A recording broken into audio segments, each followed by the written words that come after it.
When Shemar first started getting sick, the last day of fall break right before Thanksgiving, I'll never forget, it was November 20th. And he said, Mom, I don't feel good.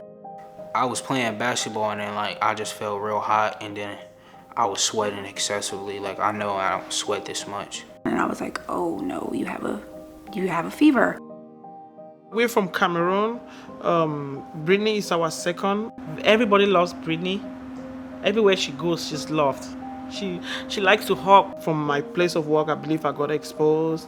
And then my wife too, sometime later got exposed. But Brittani was the only one that came down really strong. She had very high fever. I noticed she wasn't eating anymore. She wasn't drinking. She wasn't playing like she used to do. And all night she would just cry and cry and cry. Shemar's symptoms were so light, literally no taste and no smell for a couple days. He went back to school. Everything was good. We were like, well, we're back and everything's back to normal. Christmas came. The day after Christmas, Shemar woke up and that's when he had the really high fever. And then after that, it just seemed like every day something else was happening. Rashes covering his body, bloodshot eyes. We went to the urgent care twice. We went to the emergency room 3 times. Every day he was getting worse. I remember Shemar was laying on the couch and his pulse rate was like 160. It was really high. And I was like, what is going on? How did someone this healthy get this sick so quick? My husband, he gets them to Texas Children's Woodlands, and by this time, Shemar's eyes, they were bloodshot red. He still had the rashes all over him, and now he has a new symptom, chest pain. So they get him to the back, they do the EKG, and that's when they realized, okay, this is serious. Something is definitely wrong.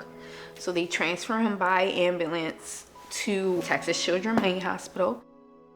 His official diagnosis was MIS-C. We didn't know much about it, and all we knew was his condition was serious because he was in cardiac ICU. All my organs was inflamed. They named each organ that was inflamed. It was like my skin was inflamed, my kidney, liver, heart, eyes. When he was admitted, the doctor said Shemar has the heart of a 60-year-old man in heart failure. This is a completely healthy kid. Brittani was diagnosed with COVID-19 and this progressed to MIS-C, struggling to breathe, fighting for her life in the ICU. Every time a doctor comes, I'm like, how is she? Is she gonna be okay? The doctor said, oh, we're trying our best. We're trying our best.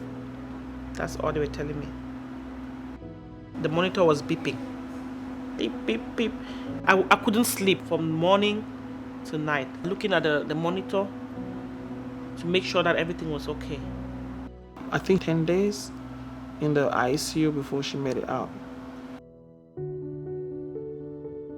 When I got released from the hospital, I thought I was perfectly fine to go back to playing basketball, but that wasn't the case.